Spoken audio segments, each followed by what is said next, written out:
नमस्कार मित्रांनो, आज 2 डिसेंबर 2025 मी राजभाऊ उगले, राहणार कोठाळा, तालुका अंबड, जिल्हा जालना. मित्रांनो, आपण 2 डिसेंबर पासून जानेवारी आणि फेब्रुवारीपर्यंत राज्यात सह देशात कशा पद्धतीने हवामान असेल, थंडीची लाट राहील का, थंडीचा कालावधी कधी असेल, आपण सातत्याने सांगितले आहे मित्रांनो, की चांगल्या थंडीसाठी आपल्याला 1 डिसेंबरपर्यंत वाट पाहावी लागेल. आणि मित्रांनो, मॉडेलकडून तसे अंदाज हाती आलेले आहेत. IMDने सुद्धा तशा पद्धतीचा अंदाज व्यक्त केलेला आहे. त्या संदर्भातली माहिती आपण पाहणार आहोत. त्यामुळे व्हिडिओ शेवटपर्यंत पहा, शेअर करा, लाईक करा, फॉलो करा. मित्रांनो, ही IMD कडून मिळालेली आपल्याला उपग्रह प्रतिमा आहे. या ठिकाणी हलका WD दिसत आहे. या ठिकाणी जे चक्रीवादळ आहे डिटवा हे सक्रिय आहे आणि संपूर्ण पूर्व किनारपट्टी या चक्रीवादळे प्रभावित केलेली दिसत आहे. या सर्व पार्श्वभूमीवर इतरही काही मॉडेल आपल्याला प्राप्त झालेले आहेत. त्या मॉडेलचा सुद्धा आपण अंदाज या ठिकाणी पाहणार आहोत. मोठ्या प्रमाणावर ढगाचं आच्छादन या भागात पूर्व किनारपट्टीवर दिसत आहे. अगदी राज्याच्या पूर्वेकडे सुद्धा गडचिरोली, चंद्रपूर, भंडारा, गोंदिया या भागात सुद्धा काही पावसाच्या हालचाली होऊ शकतात. छत्तीसगड आहे, ओडिसा आहे, आंध्र प्रदेश आहे, तेलंगणा आहे, सर्व अगदी तामिळनाडू, कर्नाटक या संपूर्ण पट्ट्यामध्ये हे आहे. या ठिकाणी मुंबई आणि परिसरात आपल्याला ढगाळ वातावरण दिसत आहे. रत्नागिरी वगैरेचा तो भाग आहे. तर अशा रीतीनं घाटावर सुद्धा काही प्रमाणात ढगाचे अंश आपल्याला दिसत आहेत.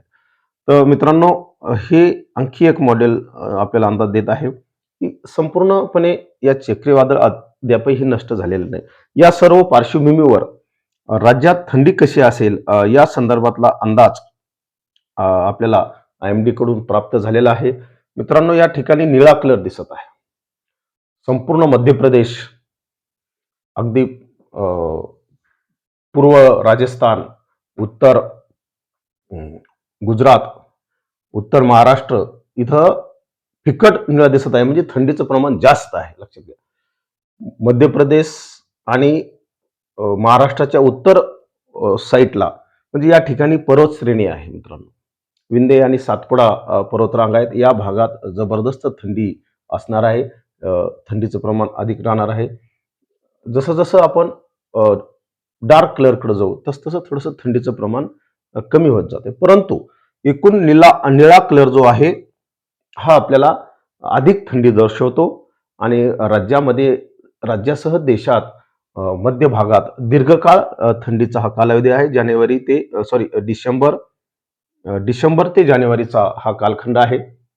मित्रांनो, आपण सातत्याने सांगितलेलं आहे, चांगल्या थंडीसाठी आपल्याला 1 डिसेंबर पर्यंत वाट पाहावी लागेल. आज 2 डिसेंबर आणि 2 डिसेंबर पासून थंडीची सुरुवात होणार आहे. तर ती मित्रांनो फेब्रुवारी, आपण तर 28 फेब्रुवारी ही तारीख दिलेली आहे. परंतु त्यात 2 टप्पे आहेत.